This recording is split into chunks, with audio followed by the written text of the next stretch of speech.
Incident ഉണ്ടായിരുന്നു. ഒരു വലിയ ഗിന്നസ് റെക്കോർഡിന് നടന്ന പരിശ്രമത്തിനിടയിൽ MLA വീഴുകയും പരിക്കേൽക്കുകയും ചെയ്തിരുന്നു. പക്ഷേ സോഷ്യൽ മീഡിയയിലെല്ലാം വാർത്തകളൊക്കെ വന്നുകൊണ്ടിരിക്കുന്നത് ആ ഇൻസിഡന്റിന് ശേഷവും ആ പരിപാടി നടത്താൻ പാടുണ്ടായിരുന്നോ എന്നത്. ശരിക്കും താങ്കളുടെ അഭിപ്രായത്തിൽ എന്താണ്, പരിപാടി നടത്തിയത് ശരിയാണോ അതോ നടത്താൻ പാടില്ലായിരുന്നോ? എൻ്റെ ഒരു ഇതനുസരിച്ചിട്ട് പരിക്ക് പറ്റിയവർ എത്രയും പെട്ടെന്ന് ഹോസ്പിറ്റലിൽ കൊണ്ടുപോയി നല്ല ചികിത്സ കൊടുക്കുക. പരിപാടി ഭൂരിപക്ഷ ആൾക്കാർ അവിടെ നിൽക്കുന്നവർക്ക് നടക്കണമെന്ന ആഗ്രഹം വാങ്ങി നടത്തുക. നേരത്തെ പറഞ്ഞ അതേ സംഭവം തന്നെയാണ്. കാരണം പരിപാടി നടത്താത്തത് കൊണ്ട് ആ വ്യക്തിക്ക് പ്രത്യേകിച്ച് മാറ്റങ്ങളൊന്നും വരാനില്ല. നല്ല ശുശ്രൂഷ കൊടുക്കുക എന്നാണ്. അത് ഓരോരുത്തരുടെ കാഴ്ചപ്പാടാണ്. ഇപ്പൊ ഞാനാണെങ്കിലും ആഗ്രഹിക്കുക, ഇപ്പൊ ഞാൻ എന്തെങ്കിലും ഒരു അപകടത്തിൽ മരിച്ചു എന്നതുകൊണ്ട് ഒരാൾക്കൊരു ബുദ്ധിമുട്ടുണ്ടാവാൻ പാടില്ല. എല്ലാവരും യൂഷ്വലായിട്ട് അവരുടെ കാര്യങ്ങൾ നടത്തണം എന്നാണ് പറഞ്ഞിരിക്കുന്നത്. ഞാൻ മരിച്ചു കഴിഞ്ഞാൽ എൻ്റെ കണ്ണും എല്ലാ പാർട്സും ആവശ്യമുള്ളവർക്ക് കൊടുക്കാനാണ് പറഞ്ഞിരിക്കുന്നത്. ഒരു ദിവസം പോലെ കട അടയ്ക്കരുത്, കറുത്തമുടി വെക്കരുത് എന്ന് ഞാൻ ഇത് കാണുന്നില്ലല്ലോ. അതുകൊണ്ട് ഈ വക കാര്യങ്ങളിലൊന്നും എന്നെ സംബന്ധിച്ച് അങ്ങനെയാണ്. ഓരോരുത്തർക്കും ഓരോ കാഴ്ചപ്പാടായി.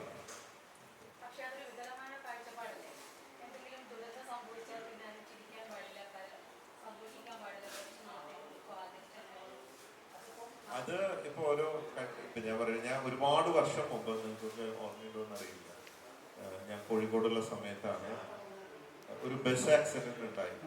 കോഴിക്കോട് തൃശ്ശൂർ റോഡില്. അതിലുള്ള ഒരു ന്യൂസ് കണ്ടത്, അതിനെ കുറിച്ചിട്ടുള്ള ഒരു സംസാരം. അതില് ഒരാളുടെ കാലൊടിഞ്ഞ് ബസ്സിൽ കിടന്ന് നിലവിളിക്കുകയാണ്. അപ്പോ കുറച്ചു കഴിഞ്ഞപ്പോ ഇയാളുടെ കരച്ചിൽ നിന്നു. പുള്ളി നോക്കിയപ്പോ ഒരു കയ്യും കാലും ഒടിഞ്ഞ ആളെ കണ്ടപ്പോ അയാൾക്ക് തോന്നി ഇതാണ് ബെറ്റർ, ഇതത്ര വലിയ പ്രശ്നമില്ലല്ലോ. അയാളുടെ കരച്ചിൽ നിന്നു, ചിരിച്ചു എന്നാ പറയണ, ചിരിച്ചിട്ടുണ്ടാവില്ല, അയാൾ കരച്ചിൽ നിർത്തി ചിരിച്ചു എന്നുള്ള പ്രയോഗം. അപ്പോ നമ്മൾ പറയില്ലേ, ഒരു കണ്ണല്ലേ പോയുള്ളൂ, നിന്റെ രണ്ട് കണ്ണ് പോയല്ലോ എന്നാ. അത് ഓരോരുത്തരുടെ കാഴ്ചയാണ് എന്നോർത്തിട്ട് ദുഃഖം ആചരിക്കുന്നതുകൊണ്ട് തെറ്റൊന്നുമില്ല. അതിപ്പോ ഓരോ രാജ്യത്തിന്റെയും വ്യക്തികളുടെയും ഒക്കെ കൾച്ചറാണ്, ചിന്താഗതിയാണ്.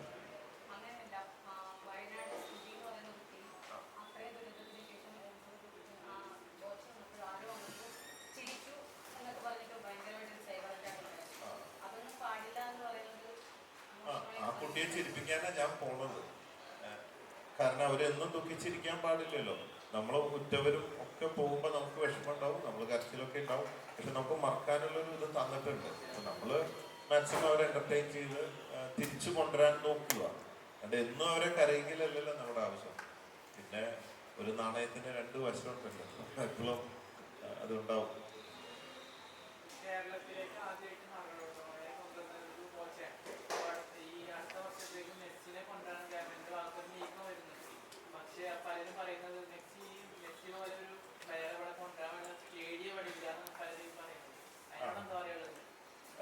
മെസ്സിയെ കൊണ്ടുവരാൻ പറ്റുന്ന ഒരു തരത്തിലുള്ള ഒരു സ്റ്റേഡിയം, ബോച്ചെ 1000 ഏക്കറില് ഒരു വലിയ സ്റ്റേഡിയം തുടങ്ങണമെന്ന് ഒരു ആഗ്രഹമുണ്ട്.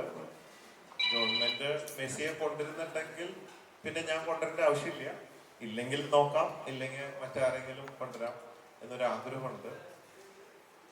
മറഡോണയുള്ള കാലത്ത് തന്നെ മെസ്സിയെ കൊണ്ടുവരാൻ വേണ്ടി ഞാൻ അർജന്റീനയിൽ പോയി അവിടെയൊക്കെ കണ്ട് സംസാരിച്ച് ഓക്കെ ആയി. ആ സമയത്താണ് മെസ്സിയും മറഡോണയും തമ്മിൽ തെറ്റിയത്. അതുകൊണ്ട് പിന്നെ ഒരു വണ്ടിക്ക് പോവില്ല എന്നായതുകൊണ്ട് അന്ന് അത് മാറ്റി വെച്ചതാണ്. അല്ലെങ്കിൽ അന്നേ രണ്ടുപേരും ഞാൻ ബ്രാൻഡ് അംബാസഡർ ആക്കാനുള്ള പ്ലാനായിരുന്നു.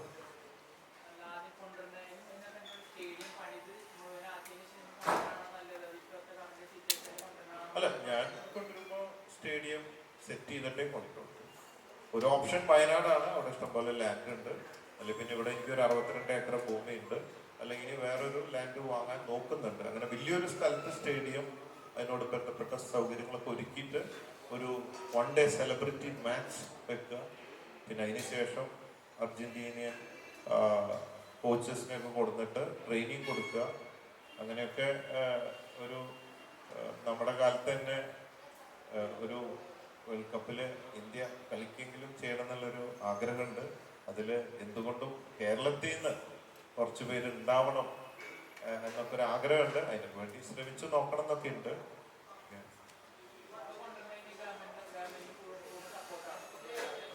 തീർച്ചയായിട്ടും സ്പോർട്സ് അല്ല ആരെന്ത് ചെയ്താലും ഐ ഡു സപ്പോർട്ട്. തീർച്ചയായിട്ടും നല്ല കാര്യമല്ലേ അത്.